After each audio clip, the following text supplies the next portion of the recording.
Assalamualaikum warahmatullahi wabarakatuh. Nah teman-teman, balik lagi nih bersama aku Dini RCH. Masya Allah, baru bisa live lagi kali ini, ya Allah ya. Udah berapa lama ya? Kayaknya udah lama banget deh. Karena emang kemarin-kemarin tuh ya lagi riuh-riuhnya banget. Lagi lumayan ribet juga. Jadi apa ya, dan karena emang gak niat juga sih jadi banyak alasan. Sebenarnya kalau emang niat pasti akan ada jalan kan, tapi kalau nggak niat ya pasti banyak alasan gitu. Jadi kalau misalnya kemarin kemana aja, kok nggak pernah live, kok jarang live, ini itu pasti banyak alasan karena nggak niat. Nah sekarang kita coba lihat dulu di sini. Buat teman-teman yang pada join, assalamualaikum, waalaikumsalam warahmatullahi wabarakatuh. Selamat datang di live IG aku. Teman-teman semua, apa kabarnya nih? Ya Allah, aku udah lama gak bercuap-cuap di sosial media. Keseringan cuap-cuap di rumah kan sama anak. Nah,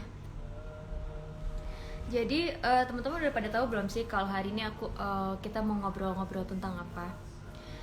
Nah, seperti yang kemarin udah aku sounding di story, hari ini kita coba ngobrol-ngobrol tentang financial check up ya. Jadi sebenarnya financial management itu penting gak penting teman-teman? Karena tuh kayak gini, kalau misalnya kita kalau misalnya kita udah terbiasa dari kecil untuk manage diri kita, disiplin dengan keuangan, itu bakalan mudah banget gitu loh. Jadi kayak ya udah, emang gue udah terbiasa kok kayak gitu. Emang gue udah terbiasa disiplin sih ngatur uang, itu enak banget. Tapi kalau tipe kayak aku yang yang enggak apa ya istilahnya, yang kurang disiplin untuk ngatur keuangan, pas begitu nikah sekarang tuh kayak bener-bener apa ya, jadi tantangan banget gitu loh. Apalagi kalau misalnya punya suami yang nggak bisa nabung, terus misalnya punya suami yang nggak bisa nabung, terus istrinya boros, aduh itu bakalan kacau banget deh. Itu bakalan berantakan banget. Apalagi soal keuangan teman-teman ya, mau gak mau hidup kita tuh bakalan perlu yang namanya financial management gitu, untuk ngatur segala kebutuhan kita setiap harinya kayak gitu. Nah, oke, sebelum kita bahas yang lebih detail nih, aku mau sapa dulu teman-teman yang pada join di sini. Hai, pada web semuanya, halo.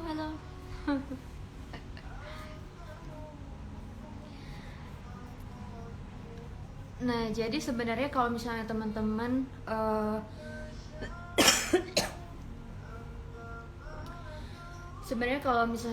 lagi perlu banget, emang lagi pengen nge-manage keuangan teman-teman, baiknya sih ditulis ya. Karena kalau cuma didengar, kalau cuma nonton live doang, biasanya yang masuk, yang kerekam sama otak kita tuh cuma 20%. Nah, jadi kalau aku sih menyarankan untuk teman-teman bisa nulis, bisa catat. Siapa tahu dari ucapan yang aku omongin ada yang bermanfaat, ada yang teman-teman baru tahu gitu, baru paham ilmunya gitu. Nah, jadi kita di sini sharing-sharing aja. Kalau misalnya mungkin nanti ada kata-kata aku yang salah, yang kurang tepat, teman-teman juga bisa nambahin atau bisa membenarkan gitu ya, atau meluruskan kayak gitu. Tapi aku yakin sih teman-teman di sini kebanyakan yang udah pada merit ya nggak sih?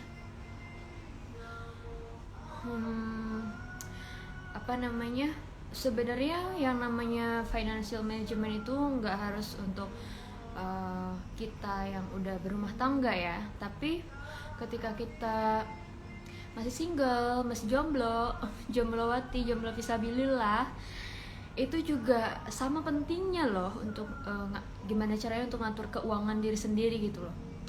Karena apa ya, kalau misalnya kita boros-boros juga itu juga bakalan ngerusak keuangan kita gitu ya. Terus apa namanya, kayak yang terutama sih tanggung jawab kita ya, karena kita hidup di dunia ini kan pasti suatu saat nanti akan dimintai pertanggungjawaban. Salah satu itu harta kita. Nah, jadi gimana caranya nih kita bisa tanggung jawab sama harta yang kita punya gitu. Kalau misalnya kita makainya sembarangan atau misalnya dapetinnya sembarangan, itu kayak masih di dunia aja kita bakalan susah ngejawabnya kan. Kalau misalnya ditanya apa tanggung jawab kamu gitu ya, soal harta, kamu dapetnya dari mana, halal apa enggak, terus cara pakainya gimana, udah bener apa belum, atau udah sesuai atau belum, atau udah amanah atau belum, itu kan pasti nanti akan ditanyain di akhirat nanti gitu. Jadi makanya dengan adanya financial check up ini mudah-mudahan kita bisa apa ya, bisa jadi salah satu wasilah gitu ya, supaya kita nanti bisa apa namanya, bisa bertanggung jawab atas apa yang kita punya gitu.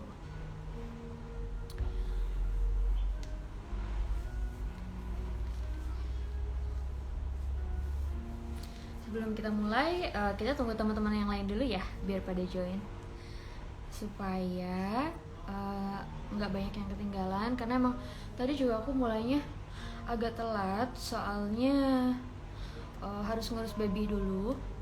Sekarang babynya alhamdulillah udah lagi main sama kakeknya.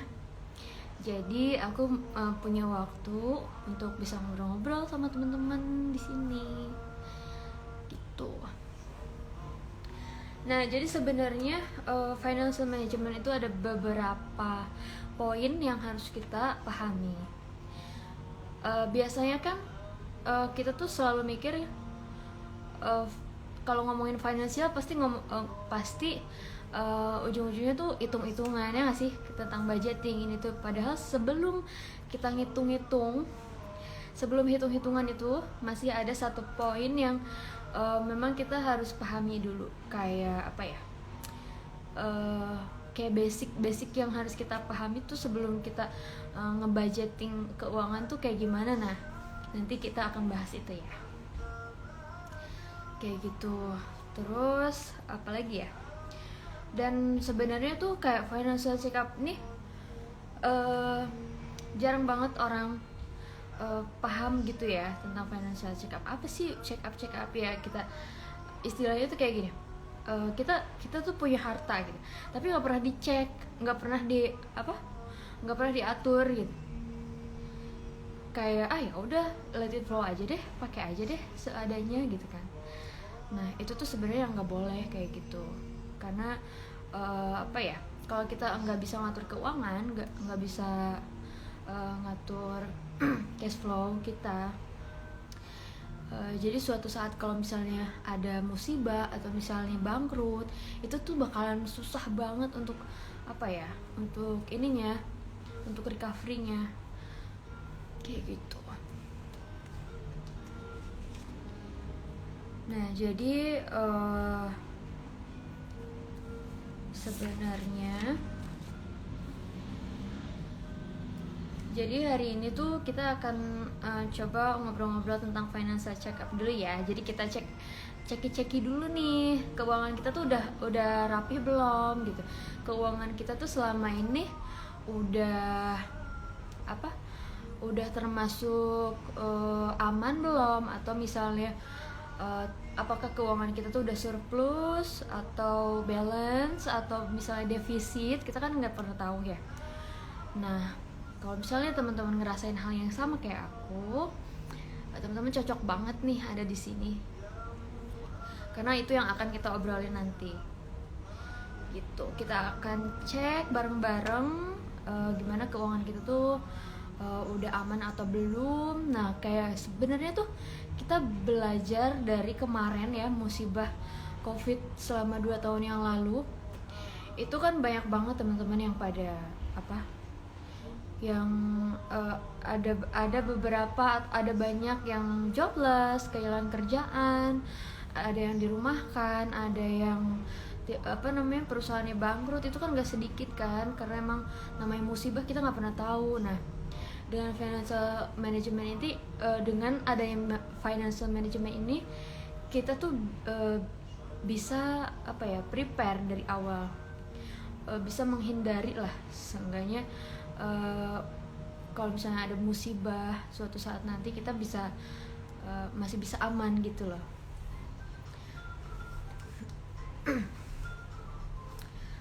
Oke, kalau gitu biar nggak lama-lama, kita mulai aja dari sekarang ya. Bismillahirrahmanirrahim. Teman-teman, jadi tadi juga aku udah sempat cerita sedikit banyak tentang pentingnya financial management. Terus kemarin juga aku udah sempat post seberapa pentingnya sih kita perlu ngecek keuangan kita.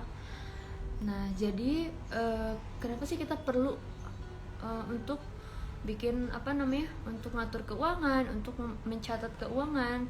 Dan financial management itu enggak cuman di bisnis, tapi itu kita harus aplikasiin juga di keuangan pribadi kita, di keuangan rumah tangga kita gitu. Supaya kalau misalnya kita udah punya target nih, di masa depan, kita tuh bisa prepare itu, bisa merencanakan semaksimal mungkin gitu loh. Jadi kalau misalnya suatu saat nanti teman-teman pengen punya rumah gitu ya, aku tuh pengen banget kebeli rumah Kak, aku pengen banget kebeli mobil. Misalnya teman-teman punya target, Kak aku tuh pengen banget deh punya mobil tahun depan misalnya. Atau misalnya 10 tahun lagi aku pengen banget deh punya rumah sendiri gitu. Nah, teman-teman bisa merencanakan itu dari sekarang kayak gitu. Apalagi kalau misalnya teman-teman belum punya tanggungan ya. Kalau teman-teman masih single, masih tanggungannya cuma buat diri sendiri sama orang tua paling ya, itu tuh teman-teman bakalan leluasa banget untuk ngatur keuangan kayak gitu. Karena kalau misalnya udah rumah tangga atau misalnya teman-teman udah punya utang, itu tuh bakalan menantang banget deh. Bakalan menantang banget gimana cara ngatur keuangannya ini itu, pokoknya ini banget deh. Nah, makanya di sini sebelum kita ngobrol bahas panjang lebar tentang financial check up, jadi kita harus pahami dulu nih, kenapa kita harus kenapa kita harus bisa disiplin ngatur keuangan. Karena yang paling pertama adalah tanggung jawab kita.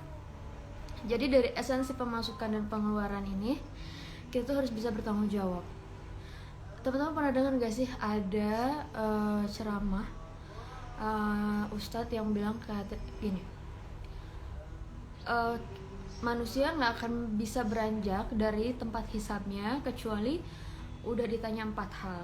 Yang pertama, usianya digunakan untuk apa, terus jasmaninya itu dimanfaatkan untuk apa, ilmunya, nah yang terakhir itu hartanya. Untuk bagian harta ini ada 2 pertanyaan teman-teman, nanti tuh kita bakal ditanya di akhirat itu. Pertanyaan untuk harta itu ada 2. Yang pertama, kita dari mana kita dapat hartanya itu udah halal atau belum. Yang kedua, terus yang kedua itu kemana kita belanjain hartanya. Nah, jadi sebelum kita ngecek keuangan, sebelum kita bikin financial check up, itu wajib banget kita harus teliti dulu nih, keuangan kita udah halal atau belum. Kayak gitu ya. Misalnya, aduh Kak, income aku tuh masih ada ribanya, ini itu segala macam, aku tuh belum bisa kalau lepas dari riba. It's okay, nggak usah langsung gitu, nggak usah drastis tiba-tiba kamu moving on gitu. Tapi teman-teman bisa juga pelan-pelan gitu ya. Kayak misalnya kalau misalnya ya intinya gitulah. Jadi teman-teman bisa bisa mengatur sendiri gitu ya. Kalau misalnya keuangannya masih ada riba, teman-teman pasti udah paham kan gitu, gimana cara untuk kita bisa moving on dari riba. Atau misalnya ternyata selama ini income aku tuh masih belum halal kak. Oh itu oke teman-teman, apa ya, masih banyak, ada 1001 jalan menuju Roma gitu ya, ada 1000 jalan menuju surga. Jadi nggak perlu putus asa kalau misalnya income kita masih belum halal, tapi kita harus terus wajib berusaha untuk cari income yang masih halal, yang halal tentunya gitu ya. Nah terus gimana cara kita ngeluarin harta kita? Apakah masih boros kita, apakah kita masih menghambur-hamburkan uang untuk yang sebenarnya nggak perlu gitu. Nah makanya sekarang kita coba uraikan gimana caranya supaya pengeluaran dan pemasukan kita itu aman gitu ya. Terus nah yang kedua, ini ada siklus hidup manusia pada dasarnya nih kan. Di usia 0 sampai 20 tahun manusia itu masuk ke fase no income. Karena di usia 0 sampai 20 tahun tuh kita masih termasuk anak-anak gitu ya, yang kewajibannya itu masih cuman harus belajar kayak gitu. Masih harus main-main atau belajar. Jadi kita belum punya income. Tapi nggak menutup kemungkinan juga sih, banyak teman-teman di luar sana yang kayak di usia SD udah jualan gitu kan, SMP udah jualan, itu banyak banget. Nah tapi kita ngelihat ke standarisasi manusia mayoritasnya gitu kan. Jadi pada intinya di usia 0 sampai 20 tahun itu masuk ke fase no income. Terus di usia 21 sampai 40 tahun, nah ini adalah fase dimana manusia itu produktif gitu. Jadi ketika di usia produktif kita tuh perlu banget perlu untuk cari pengalaman sebanyak-banyaknya kayak gitu.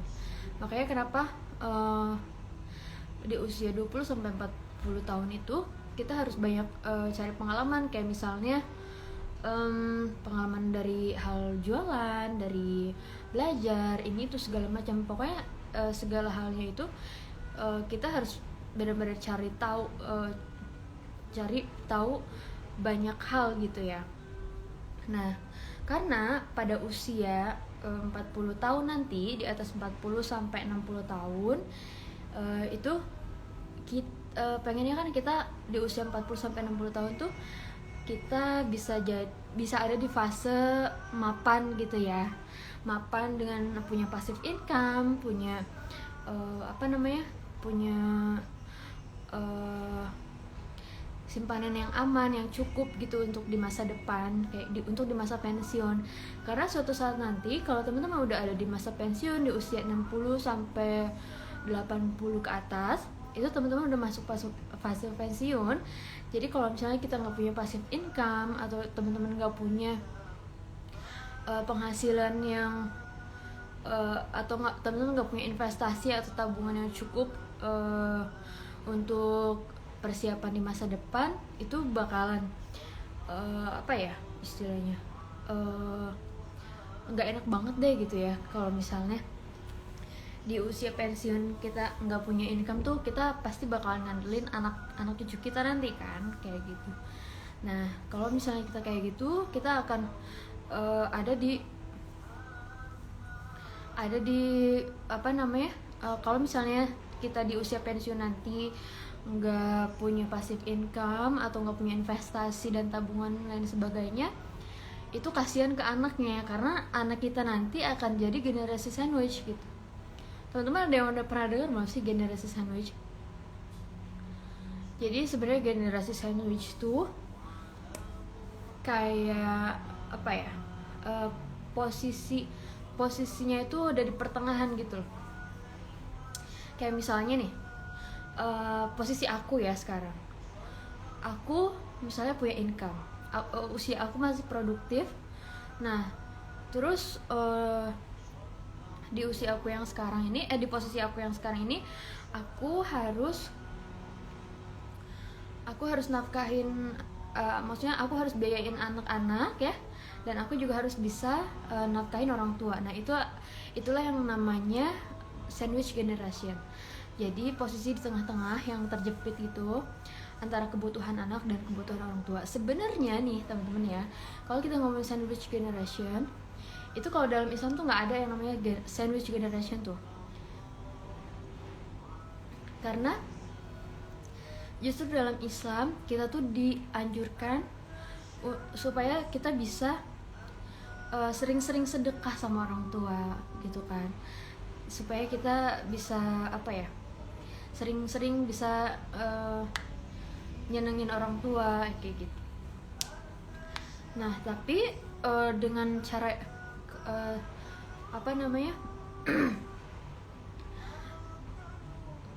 kalaupun kita mau nyenengin orang tua, mau sedekah ke orang tua, pastinya kita juga harus bisa harus bisa nyiapin diri kita sendiri kan, untuk bisa ngebagi-bagi porsinya, untuk porsi untuk anak-anak, porsi untuk diri kita sendiri, porsi untuk orang tua kayak gitu. Nah kalau kita nggak bisa siapin itu, otomatis itu bakalan berpengaruh ke emosi kita, bakalan berpengaruh ke ke kehidupan kita kayak gitu. Makanya dari sekarang kita teman-teman wajib banget buat buat bikin financial check up atau financial management kayak gitu. Nah terus setelah itu, nah sebelum kita ngitung-ngitung budgeting ya, jadi ada poin dimana financial itu sebenarnya bentuknya tuh kayak rumah. Jadi kalau misalnya rumah itu kan pasti harus ada pondasi kan. Nah pondasi inilah yang harus kita benerin dulu. Jadi kalau misalnya dari dari buku yang kemarin aku baca, nah jadi si pondasi ini tuh, pondasi rumah pola financial tuh ada 3 poin nih, ada 3 bagian. Nah bagian itu tuh bentuknya tuh kayak rumah. Jadi ada bagian pondasi, terus bagian pilarnya, dan ada bagian atap. Nah untuk bagian pondasi ini kita sebut aja misalnya biaya hidup, terus ada dana sosial, ada juga dana darurat. Nah tiga jenis ini tuh masuknya ke pondasi sebelum kita bikin budgeting untuk financial. Terus kalau misalnya di bagian pilar itu ibarat kayak secondary bagian pilar itu adalah kebutuhan primer kayak gitu. Nah kenapa kebutuhan primer? Karena bagian pondasi ini emang dia tuh udah kewajiban kita yang yang harus diutamakan gitu loh. Jadi sebelum kita masuk ke pilar, sebelum kita ngebangun pilar, kita harus kita harus bikin pondasi dulu yang kuat, ya gak sih? Karena kalau kita bikin rumah tiba-tiba langsung bikin pilar nggak ada pondasi, itu kan pasti roboh gitu. Nah jadi mau nggak mau kita harus ngikutin pola ini. Jadi yang paling utama kita harus siapin, harus kita utamakan itu adalah yang pondasi. Yang pondasi itu tadi ada 3 ya. Yang pertama biaya hidup, dana sosial, dan dana darurat. Nah terus kalau misalnya kita udah di bagian pondasinya udah aman, kita bisa naik ke bagian pilar. Pilar ini ada di tengah-tengah. Nah jadi pilar ini sebenarnya kebutuhan primer yang harus kita harus kita buat gitu loh. Terus yang terakhirnya ada bagian atap. Nah di atapnya ini adalah kebutuhan sekunder teman-teman. Nah jadi kebutuhan sekunder ini harus kalau teman-teman mau mencatat atau mau bikin keuangan untuk kebutuhan sekunder di bagian atapnya, di bagian paling atas, teman-teman harus bisa ngamanin dulu di bagian pondasi sama pilarnya tadi, baru naik ke atap kayak gitu. Nah terus jadi sebelum teman-teman mencatat sebelum teman-teman nyiapin porsi untuk dana sosial sama dana darurat, itu teman-teman harus banget ngelengkapin dulu biaya hidup kita sehari-hari gitu. Jadi kalau misalnya biaya hidup kita belum aman sehari-hari, buat makan aja tuh masih kurang, masih susah. Nah itu agak berat kalau misalnya teman-teman harus nyiapin dana untuk dana darurat dan dana sosial gitu.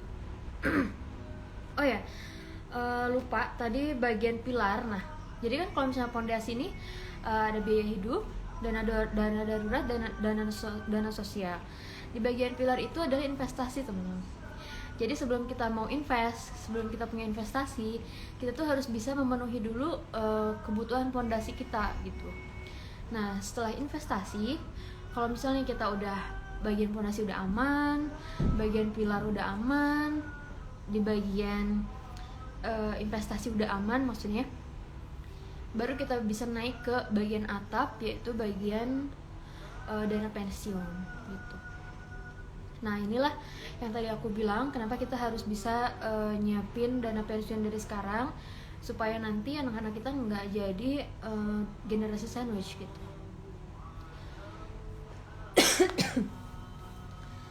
Nah terus jadi untuk dana sosial itu masuknya itu termasuk yang termasuk dana sosial itu ada sedekah, infak, zakat kayak gitu ya. Terus kalau misalnya dana darurat dana darurat itu dana yang kita pakai kalau kayak kemarin tuh, kayak waktu zaman COVID tuh ya, selama 2 tahun kita harus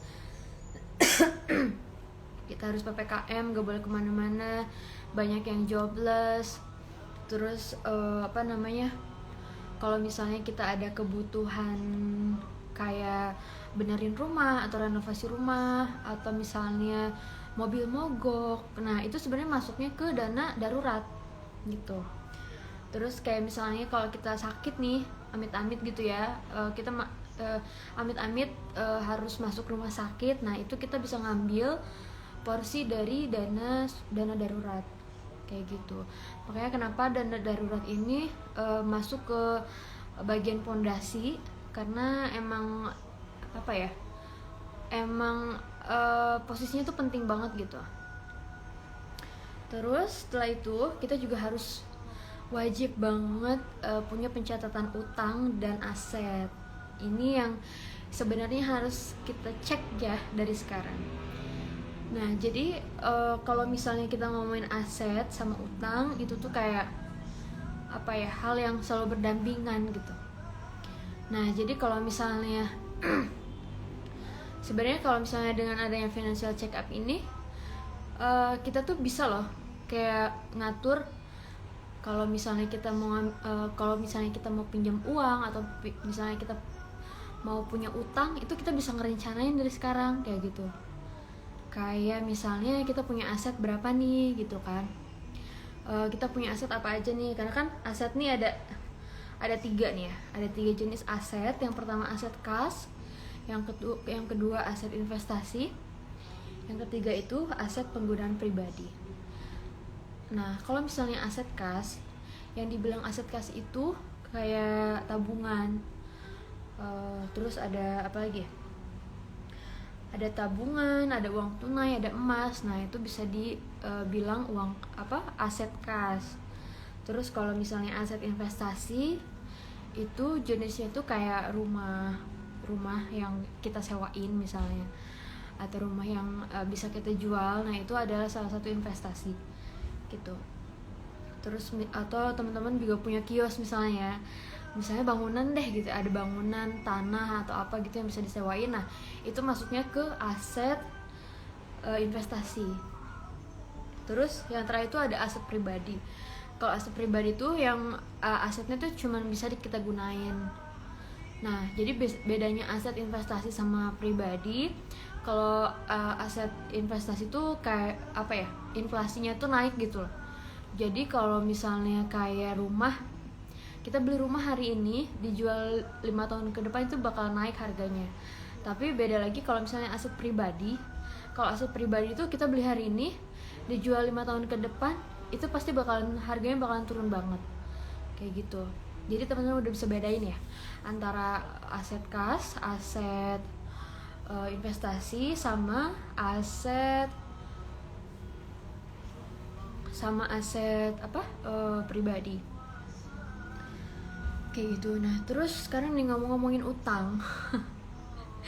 Kalau ngomong utang kayak jadi inget film ini ya, film apa, Squid Game. But anyway, di sini pada nonton nggak sih Squid Game? Kalau aku masih nonton ya, jujur.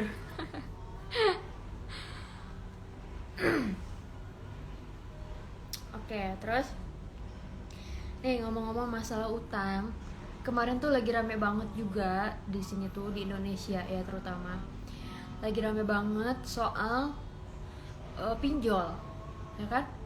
Karena tuh masyarakat di Indonesia terutama ya, kayak dimudahkan banget untuk bisa berhutang, untuk bisa punya utang gitu, untuk bisa pinjam uang. Cuman bermodalkan KTP, ya gak sih? Nah, jadi di sini kita nggak akan ngomongin pinjol, tapi kita akan ngomongin utang, jenis-jenis utang yang kita punya itu ada 2 jenis. Jadi utang produktif dan utang konsumtif. Nah, kalau misalnya teman-teman pasti bisa bedain ya utang yang produktif dan konsumtif itu. Kalau produktif itu kayak misalnya kita berhutang buat beli rumah atau beli apartemen. Nah setelah itu apartemennya kita sewain jadi aset kan. Nah itu namanya utang produktif. Kalau misalnya utang konsumtif, nih utang konsumtif tuh adalah kita punya utang untuk barang-barang yang sifatnya konsumtif, kayak misalnya gadget, terus apa lagi, kayak mobil. Nah itu namanya utang konsumtif. Jadi kalau misalnya kita punya barang-barang yang sifatnya untuk dikonsumsi pribadi, yaitu masuknya ke utang konsumtif. Jadi teman-teman di sini udah bisa bedain ya, udah bisa bedain antara utang, aset, terus tadi pola-pola gimana kita untuk saving money, untuk di financial managementnya kayak gitu. Nah jadi kalau misalnya nih teman-teman udah bisa nyatet ya, kalau teman-teman udah bisa nyatet antara aset sama utang, itu kalau kita totalin, misalnya aset, kita udah ngitung-ngitung nih aset yang kita punya, dari mulai aset kas, aset investasi, terus aset apa lagi tadi, aset pribadi, itu semua udah kita hitung, misalnya udah kita totalin berapa jumlahnya, dikurangi utang yang tadi kita punya, ada utang produktif dan konsumtif. Kalau misalnya kita kurangi nih aset dikurangi ada yang muncul, cemungut ayang syai, apaan kamu mah cemut. Nah jadi kalau aset dikurangi utang itu sama dengan kekayaan kita bersih. Jadi kalau kita menghitung kekayaan kita berapa nih gitu ya, kita mau ngitung kekayaan harta kita bersih gitu ya. Nah teman-teman bisa pakai metode kayak tadi. Jadi hutang asetnya dihitung semua detailnya bla bla bla ini tuh, terus dikurangi utang-utang yang kita punya. Nah itu namanya kekayaan bersih kita. Tapi kalau misalnya ternyata asetnya kurang, terus utangnya banyak, nah itu yang nggak kita harapkan. Jadi yang sebenarnya yang kita harapin itu adalah asetnya lebih besar daripada utang gitu ya. Mudah-mudahan teman-teman semua di sini bisa mengharapkan hal yang sama gitu. Oke, terus ada apa lagi ya? Nah ini tuh jadi ada namanya rasio menabung. Nah jadi tuh kalau rasio menabung nih, kita tuh apa ya, istilahnya jadi indikator kita untuk nabung gitu loh. Kalau misalnya teman-teman udah ngerasa keuangannya tuh ideal gitu, jadi persentase untuk nabungnya itu ada di 25-30%. Nah, terus kalau misalnya untuk bayar utang, kalau misalnya keuangan kita ideal nih, misalnya kayak apa, gaya hidup udah tercukupi, dana sosial udah ada, terus dana darurat juga udah ada, udah aman, udah ideal lah pokoknya ya keuangan kita. Itu teman-teman bisa punya utang, bisa ngerencanain misalnya mau pinjam uang ke ini apa namanya jangan ke rentenir ya, dan jangan ke bank, misalnya pinjam uang ke apa namanya bank syariah misalnya gitu ya, untuk keperluan apa hal-hal yang sifatnya gaya hidup, lifestyle gitu. Karena kalau misalnya keuangannya udah aman, kita boleh untuk ngerencanain hal-hal yang sifatnya lifestyle gitu. Nah, jadi kalau keuangan teman-teman udah ideal, teman-teman bisa punya utang. Nah, jadi cara teman-teman bisa ngatur berapa banyak utang yang teman-teman punya itu dari ini nih, dari rasio nabung kita. Kalau misalnya ideal keuangannya, teman-teman bisa bayar utang 0-20% untuk bayar utang. Terus kalau misalnya di bagian pemula itu kayak keuangan kita tuh masih awal-awal deh, masih masih belum termanage keuangannya, masih belum, baru-baru mau ngatur gitu ya. Itu teman-teman masih boleh punya utang maksimal kita bayar utang tuh 30%. Kalau teman-teman baru pemula untuk ngatur keuangan kayak gitu. Terus nah kalau misalnya rasio untuk menabung nih, kita persentase menabungnya bisa 10% dulu gitu untuk awal-awal untuk belajar kayak gitu ya. Terus kalau misalnya nih keuangan kita tuh lagi darurat banget, jangankan untuk ngatur keuangan gitu ya, kita untuk ngatur untuk konsumsi biaya hidup aja tuh, biaya hidup sehari-hari aja tuh udah kurang. Nah, teman-teman bisa mengalokasikan untuk bayar hutang itu maksimal kalau misalnya keuangan kita udah gawat, darurat gitu ya, kalau misalnya teman-teman punya utang lebih dari 35%, nah itu berarti tandanya kita ada di level gawat darurat gitu. Tapi kalau misalnya teman-teman keuangannya di level gawat itu, jadi persentase nabungnya tuh bisa diperkecil, diturunin misalnya jadi 0-5% untuk nabung kayak gitu. Tapi Kak, tetap aja Kak, misalnya untuk kebutuhan sehari-hari aja kita masih kurang, jangankan buat nabung gitu.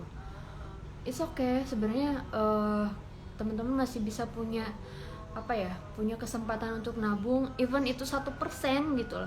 Karena tadi yang udah aku sebutin, kalau level keuangan kita ada di level darurat gitu ya, kita bisa nabung itu, persentase kita nabung itu dari 0-5%. Jadi even itu misalnya cuma 1% pun untuk nabung, it's okay, nggak ada masalah. Yang penting apa sih? Yang penting niat. Karena kalau nggak niat pasti banyak alasan. Kalau kita udah niat pasti banyak jalan kayak gitu.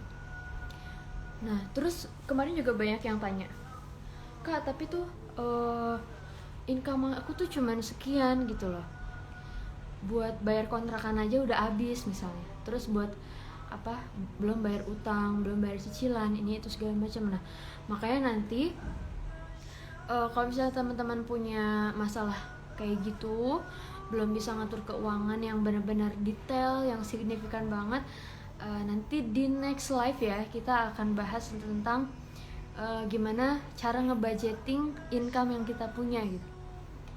Jadi even kita misalnya income kita per bulan itu cuma 1 juta, itu tetap masih bisa kita usahakan untuk dibagi per porsi, beberapa porsi gitu ya untuk kebutuhan kita. Nah nanti itu kita akan bahas apa aja sih yang kita perluin, apa aja sih yang kita perlu bagi dari income yang kita punya gitu. Kayak gitu teman-teman. Nah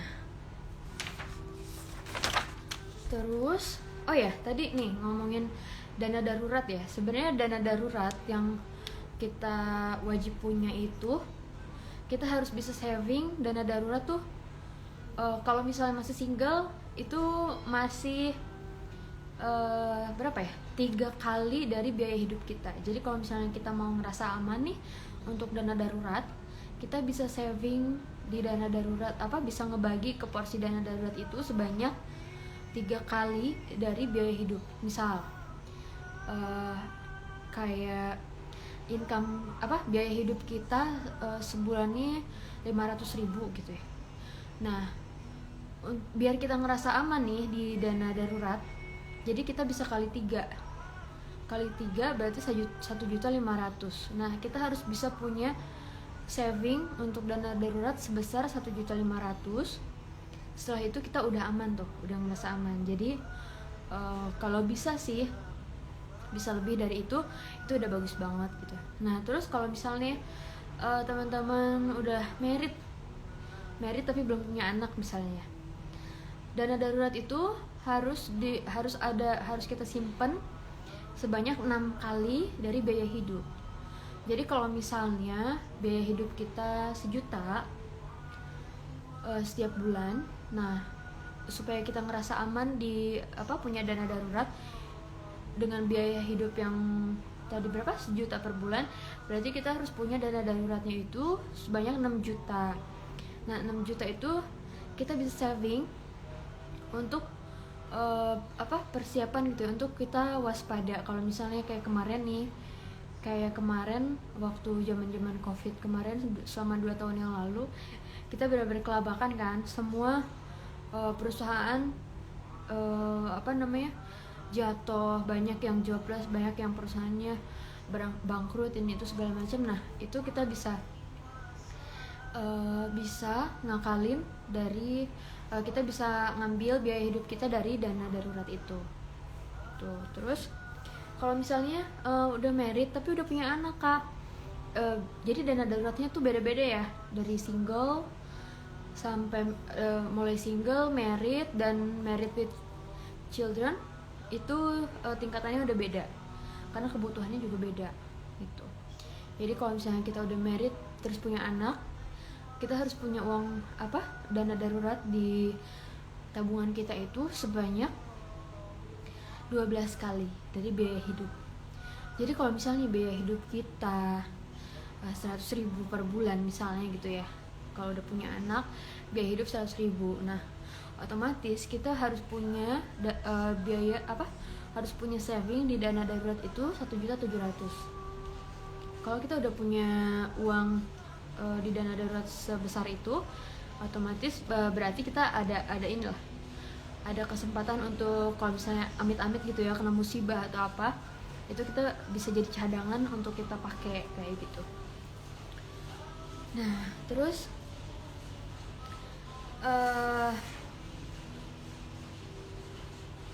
setelah tadi kita coba bahas soal beberapa poin tentang financial check up. Nah sekarang kita evaluasi ya. Jadi dari sekian banyak dari beberapa poin tadi itu kita udah bisa coba cek dana darurat yang tadi aku sebutin tuh apa dananya ada. Kalau misalnya nggak ada, nah kita bisa ngatur dana darurat dari sekarang. Kita udah bisa porsiin gitu loh, untuk dana darurat sekian, terus untuk untuk bayar utang sekian gitu. Nah terus untuk tingkat hutang. Nah tingkat hutang tuh kita juga bisa bisa ngecek ya, tingkat hutang kita sekarang ini udah ada di level mana kondisinya, apakah baik-baik aja, masih lancar, bisa dibayar rutin gitu ya cicilannya, ataukah tipe hutangnya yang aduh udah nggak terkendali gitu ya, mau bayar aja tuh udah susah banget. Nah terus gimana cara buat percepatan hutangnya, itu kita bisa evaluasi dari sekarang.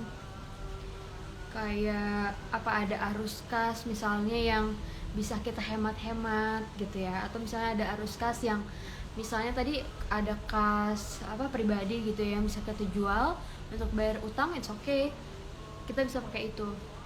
Terus kalau misalnya kita punya kita punya aset kas ya yang tadi ya, misalnya aset kas kita tuh ada emas, kita punya emas atau logam gitu ya, logam mulia, atau kita punya tabungan yang ternyata tabungannya tuh tabungan lupa gitu kan, biasanya banyak tuh ya. Kita nabung, ini mau udah apa buat uang lupa aja deh gitu ya, tabungannya buat uang lupa aja. Kadang ada tuh yang kayak gitu jadi lupa beneran. Nah itu kita bisa cek tuh, bisa diceki apa namanya, kalau misalnya kita masih punya aset yang bisa kita bayarin buat utang, itu mendingan kita utamain untuk bayar utang dulu. Karena apa? Utang itu apa namanya, kalau kita masih punya utang di dunia, kita akan bayar utang itu dengan pahala yang kita punya loh nanti di akhirat kayak gitu. Jadi utang tuh benar-benar wajib banget kita bayar. Nah utang itu nggak cuma berbentuk uang atau materi, tapi kalau kita punya janji yang nggak ditepati itu juga jadi utang. Hati-hati ya gitu.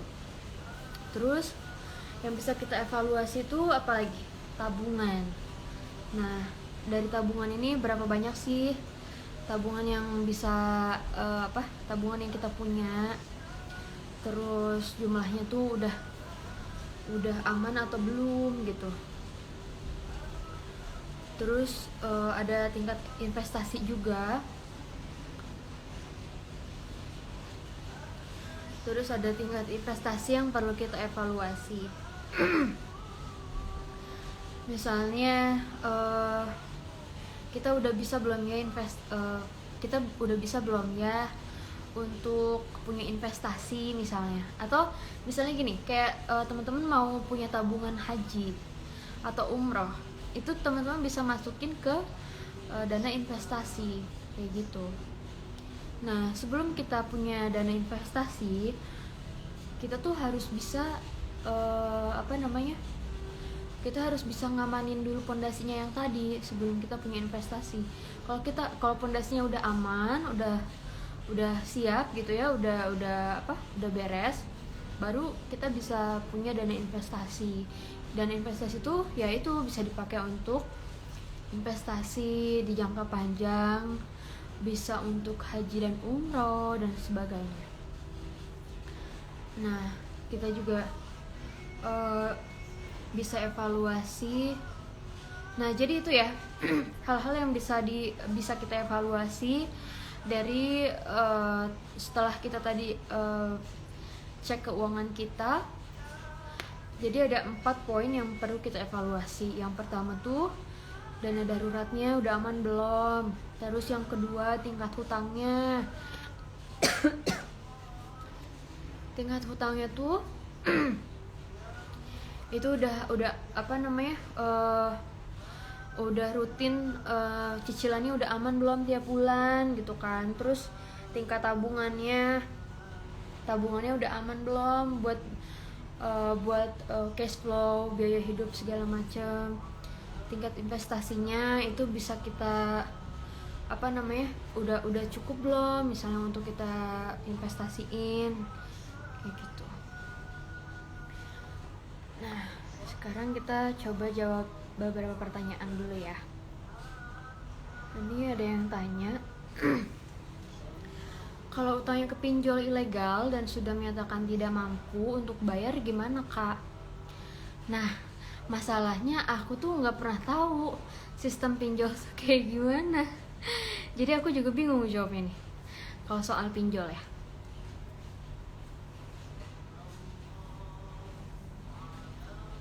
Em, terus mana lagi ya pertanyaan?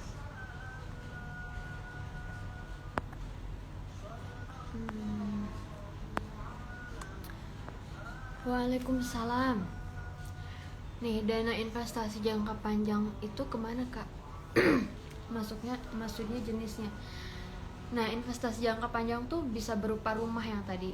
Misalnya kita nyicil rumah untuk investasi jangka panjang itu bisa sebenarnya. Tapi sih harapannya nggak perlu punya utang ya. Kalau mau punya investasi tuh yang tadi tuh, yang penting fondasi kita tuh udah aman dulu, biaya hidup udah tercukupi, dana sosial udah aman, dana darurat udah aman. Nah, barulah kita bisa punya investasi untuk jangka panjang kayak gitu. Misalnya kita bisa ngumpulin buat investasi tanah gitu ya. Kalau namanya investasi itu pasti yang inflasinya tuh naik gitu. Karena kalau misalnya inflasinya turun, itu bukan investasi, tapi lebih ke aset pribadi yang inflasinya turun tuh. Nah, jadi kalau misalnya teman-teman mau nabung buat umroh atau haji, teman-teman bisa di saving di dana investasi yang tadi kayak gitu.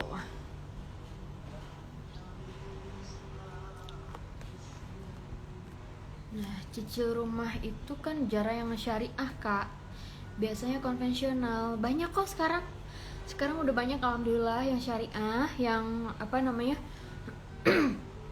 minimal ya.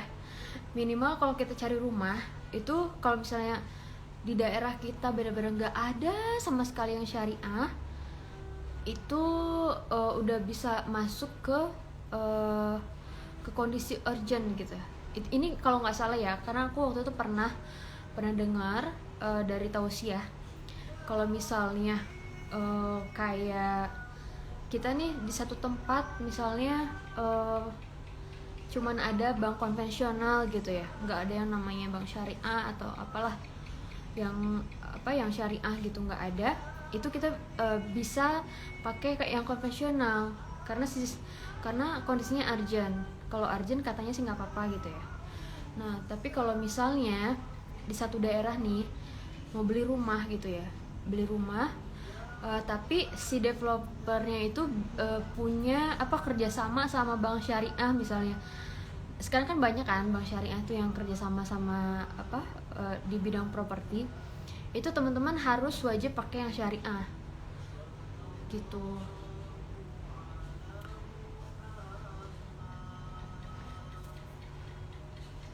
Kalau saham seperti download aja apakah halal?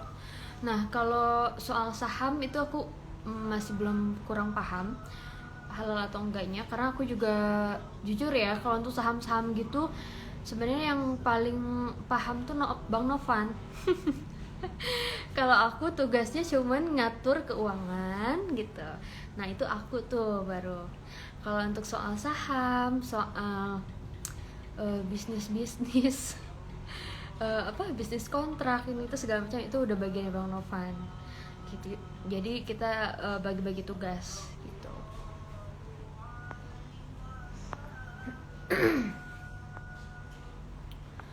Nah, jadi sebenarnya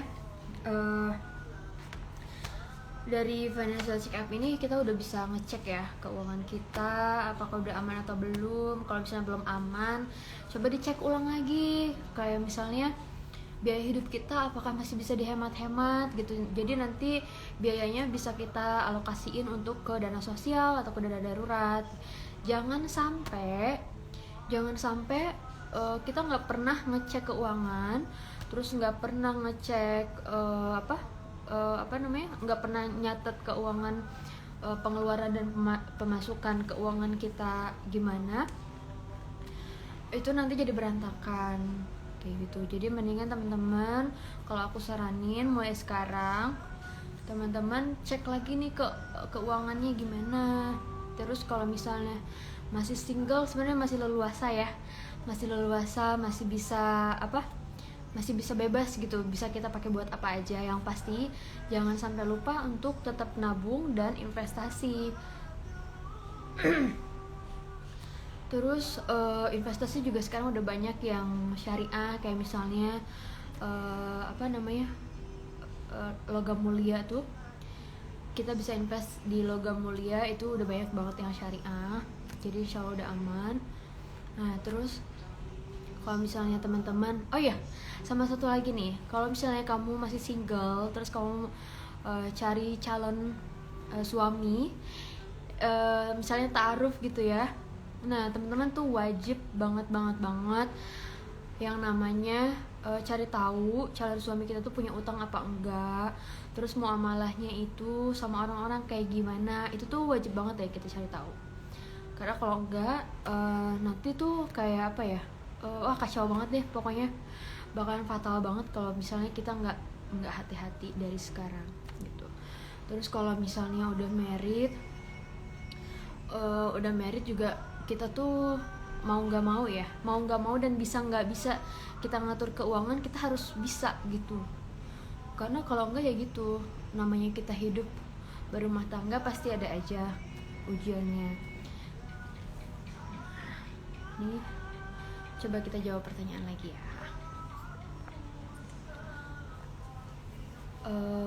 Boleh tahu sistem finansial keluar masuk caranya yang Kadini terapkan pada diri sendiri. Nah kalau sistem finansial cash flow ini bakalan kita bahas nanti ya insya Allah di next live tentang financial budgeting. Jadi kalau kita ngomongin financial budgeting tuh banyak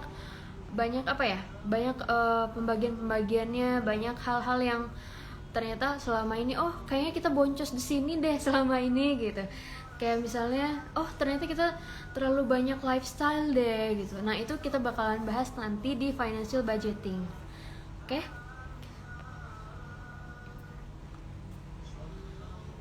Financial check up, I'm broke. Iya. Aku jujur ya, aku tuh dulu ini cerita dikit. Jadi dulu waktu pas aku masih single, itu alhamdulillah banget aku tuh punya income yang benar-benar cukup banget untuk diri sendiri kayak gitu. Nah tapi aku juga di situ belum paham tentang financial management, tentang cara ngatur keuangan.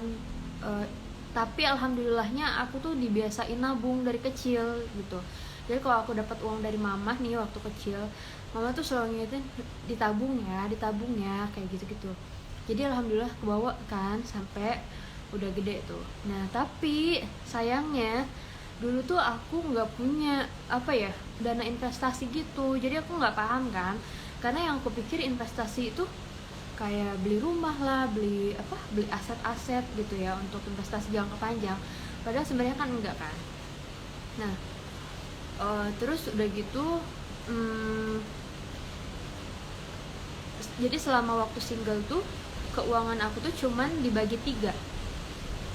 Yang pertama untuk sedekah, kedua untuk biaya hidup aku, yang ketiga untuk orang tua. Nah tapi teman-teman ya, ini tuh nggak tahu kebetulan atau nggak tahu gimana. Jadi selama aku dulu tuh ya, selama aku single dulu, aku kan selalu nyenengin orang tua, selalu ngajak jalan orang tua gitu ya, ngajak liburan lah, ini segala macam. Tapi alhamdulillahnya tuh rezeki aku tuh terus ngalir terus menerus gitu. Kayak aku sendiri sampai ngerasa ya Allah dapat uang kok gampang banget gitu loh. Nah aku tuh nggak tahu ya itu kebetulan atau kayak gimana, cuman emang yang aku rasain sih kayak gitu, karena dulu fokus aku tuh ya cuma nyenengin orang tua gitu. Teman-teman ada nggak sih ya di sini yang ngerasain kayak gitu? Kayak kita ngasih bro-broan gitu untuk orang tua, tapi ternyata dikembaliin lagi sama Allah dengan cara yang berbeda kayak gitu.